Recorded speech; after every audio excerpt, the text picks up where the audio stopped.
और इस वक्त की बड़ी खबर आ चुकी है। पुरानी पेंशन बहाली को लेकर कैबिनेट मीटिंग, बहुत ही बड़ी खबर है। सरकारी कर्मचारियों के लिए बहुत ही बड़ी खबर आ चुकी है और आपके महंगाई भत्ता बढ़ोतरी को लेकर कैबिनेट मीटिंग होगी और इसी के साथ ही साथ आपकी पुरानी पेंशन बहाली को लेकर कैबिनेट मीटिंग है आज। ये इस वक्त की बड़ी खबर आ चुकी है और इससे पहले अगर आपने अभी तक हमारे चैनल को सब्सक्राइब नहीं किया है तो सब्सक्राइब कर लें और साथ में बेल आइकन दबा दें ताकि हमारे आने वाले वीडियो की नोटिफिकेशन आप तक सबसे पहले पहुंचे।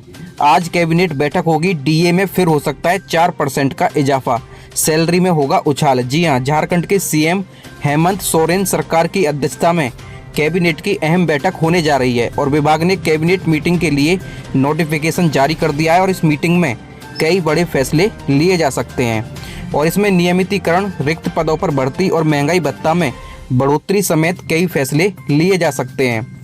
हाल ही में केंद्र की मोदी सरकार ने केंद्रीय कर्मचारियों और पेंशन भोगियों के महंगाई भत्ते में 4% की बढ़ोतरी की है, जिसके बाद डीए 38% से बढ़कर 42% हो गया है। केंद्र की घोषणा के बाद अब राज्य सरकारें भी अपने कर्मचारियों का महंगाई भत्ता बढ़ाने की तैयारी में लग गई हैं। हालांकि राजस्थान और असम में डीए बढ़ाया गया है और अब यूपी और झारखंड में इसे बढ़ाने की तैयारी है। खबर है कि आज हेमंत सोरेन सरकार की कैबिनेट की अहम बैठक होनी है जिसमें डीए हाइक का ऐलान हो सकता है। हालांकि इस बारे में कोई आधिकारिक पुष्टि नहीं की गई है। पुरानी पेंशन बहाली को लेकर कैबिनेट मीटिंग, जी हां, ये इस वक्त की बड़ी खबर है। पुरानी पेंशन स्कीम को लेकर ताज़ा खबर आ चुकी है। पुरानी पेंशन बहाली को लेकर कैबिनेट मीटिंग होगी। पुरानी पेंशन स्कीम को लेकर देश एवं प्रदेश में एक बार फिर से गर्म माहौल बना हुआ है। मिली जानकारी सूत्रों के मुताबिक पुरानी पेंशन स्कीम को लेकर कैबिनेट में हुई बैठक के दौरान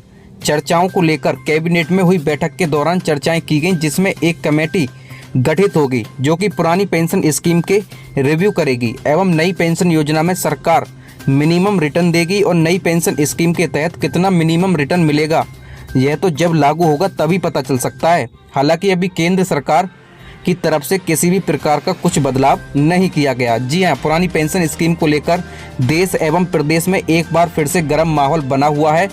जानकारी के मुताबिक पुरानी पेंशन स्कीम को लेकर कैबिनेट में बैठक होगी। ये इस वक्त की बड़ी खबर है।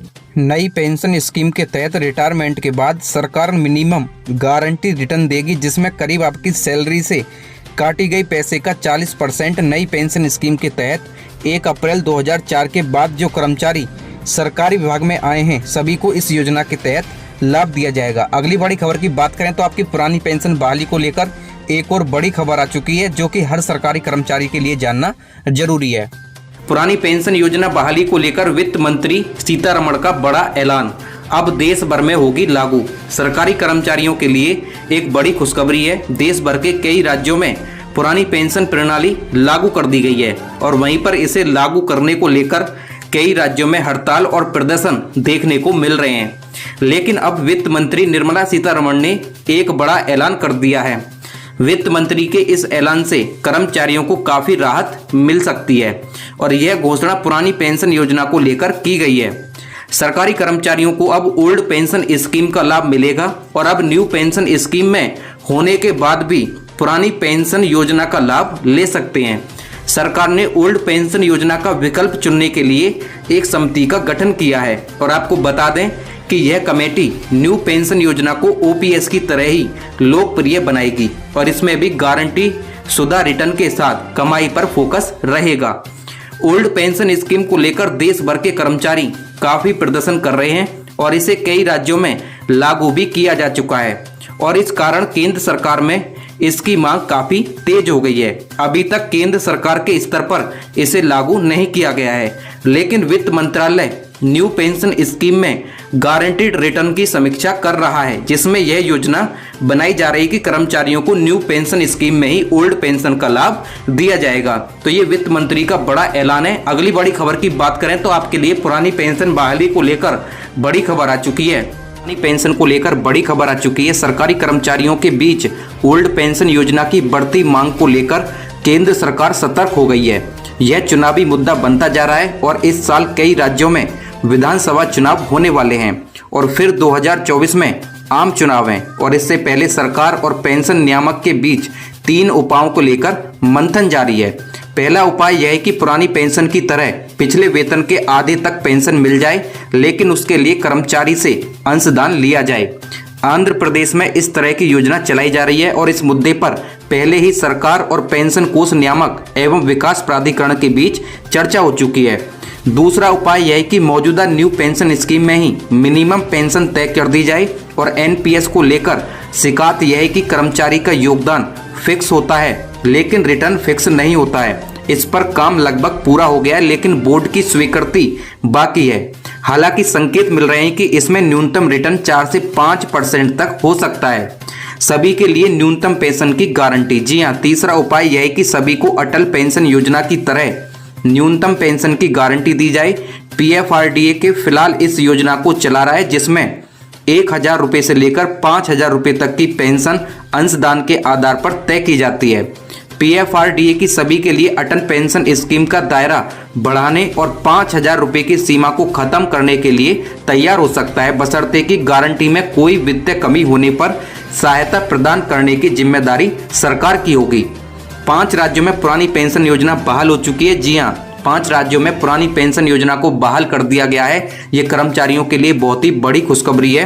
कर्मचारियों की मांग है कि पूरे देश में पुरानी पेंशन योजना को बहाल किया जाए। तो यह थी इस वक्त की बड़ी खबर। अगली बड़ी खबर की बात करते हैं तो पुरानी पेंशन योजना और आपके डीए बढ़ोतरी को लेकर बड़ी खबर आ चुकी है कि 8th पे कमीशन पर बड़ा फैसला आया है।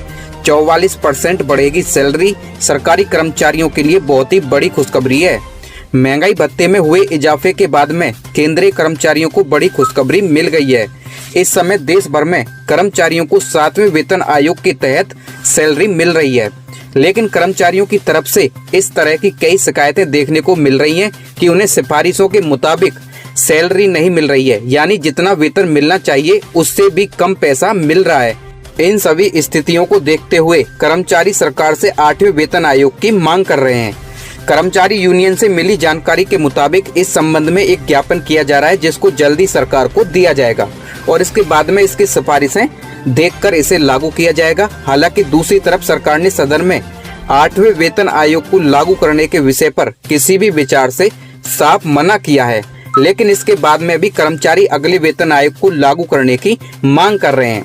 केंद्रीय कर्मचारी संगठनों का कहना है कि फिलहाल न्यूनतम वेतन की सीमा 18,000 रुपये रखी गई है और इसमें वेतन वृद्धि में फिटमेंट फैक्टर को काफी प्रमुखता दी गई है और यह फैक्टर 2.57 गुना है। हालांकि 7वें वेतन आयोग में इसे 3.68 गुना तक रखने की सिफारिश की गई है। अगर इस पर सरकार से सहमति होती है तो कर्मचारियों का न्यूनतम वेतन 18,000 रुपये से बढ़कर 26,000 रुपये हो जाएगा। अगली बड़ी खबर की बात करें तो आपकी पुरानी पेंशन बहाली को लेकर बड़ी खबर है। वित्त मंत्रालय से बहुत ही बड़ी खबर आ चुकी है, जो कि हर कर्मचारी के लिए जानना जरूरी है। पुरानी पेंशन स्कीम को लेकर वित्त मंत्री का बड़ा ऐलान। सरकारी कर्मचारियों के लिए पुरानी पेंशन को लेकर बड़ी खबर सामने आई है। देश भर के कई राज्यों में पुरानी पेंशन व्यवस्था को लागू कर दिया गया है और वहीं पर कई राज्यों में इसे लागू करने को लेकर हड़ताल और प्रदर्शन देखने को मिल रहे हैं। अब वित्त मंत्री निर्मला सीतारमण की तरफ से बड़ा ऐलान किया गया है। वित्त मंत्री के ऐलान से कर्मचारियों को राहत मिलने की उम्मीद जताई जा रही है और वहीं पर कर्मचारी संगठन इसे सिरे से खारिज कर रहे हैं। पुरानी पेंशन स्कीम का मिलेगा फायदा। जी हाँ, ये बहुत ही बड़ी खबर है। बताया जा रहा है कि सरकारी कर्मचारियों को अब पुरानी पेंशन योजना का फायदा मिल सकता है, क्योंकि अब न्यू पेंशन स्कीम में होने के बाद भी पुरानी पेंशन योजना का फायदा आप ले सकते हो। सरकार ने ओल्ड पेंशन स्कीम का ऑप्शन सेलेक्ट करने के लिए एक कमेटी बनाई है और आपको बता दें कि ये कमेटी न्यू पेंशन स्कीम को ओपीएस के बराबर ही पॉपुलर बनाएगी और इसमें भी गारंटेड रिटर्न के साथ कमाई पर भी फोकस रहेगा। वित्त मंत्रालय कर रहा है समीक्षा। जी हाँ, देश भर में कर्मचारी ओल्ड पेंशन स्कीम को लेकर काफी प्रदर्शन कर रहे हैं और कई राज्यों में इसको लागू भी कर दिया गया है। इसी वजह से केंद्र सरकार में इसको लेकर मांग काफी तेज हो गई है। फिलहाल अभी तक इसको केंद्र सरकार के लेवल पर लागू नहीं किया जा रहा है और इस तरह की कोई चर्चा भी नहीं है। वहीं पर न्यू पेंशन स्कीम में गारंटेड रिटर्न पर वित्त मंत्रालय समीक्षा कर रहा है और इसमें प्लान बनाया जा रहा है कि कर्मचारियों को न्यू पेंशन स्कीम में ही ओल्ड पेंशन का फायदा मिल जाए। प्रचारित किया जा रहा है कि मिनिमम गारंटेड पेंशन वाला सिस्टम न्यू पेंशन स्कीम में भी लाने का प्लान बना रही है सरकार, जिसमें केंद्र सरकार के कर्मचारियों को भी एक्स्ट्रा फायदा मिलेगा और इसके साथ ही सरकार अपने कंट्रीब्यूशन को भी 14% से ज़्यादा बढ़ाने का प्लान बना रही है। सरकारी खजाने पर बिना बोझ डाले कंट्रीब्यूशन को किस तरह से बढ़ाया जा सकता है, इस पर सरकार की ओर से चर्चाएं की जा रही हैं। पुरानी पेंशन योजना के फायदे की बात की जाए तो इसका सबसे बड़ा फायदा यह है कि यह आखिरी ड्रॉन सैलरी के आधार पर बनती है और इसके अलावा इसमें महंगाई दर बढ़ने के साथ ही डीए में भी इजाफा होता है। जब सरकार नया वेतन आयोग लागू करती है तो भी इसमें पेंशन में इजाफा हो जाता है। केंद्रीय कर्मचारी संगठन national joint council of action के तहत ओपीएस के लिए आंदोलन कर रहे हैं और इस साल दिल्ली में आयोजित एनजेएसी की बैठक में कई अहम फैसले लिए गए हैं। एनजेसीए की बैठक में फैसले लिए गए हैं और केंद्र सरकार को 8 माह का समय दिया गया है। अगर इस अवधि में पुरानी पेंशन लागू नहीं होती है तो 19 सितंबर को भारत बंद किया जाएगा।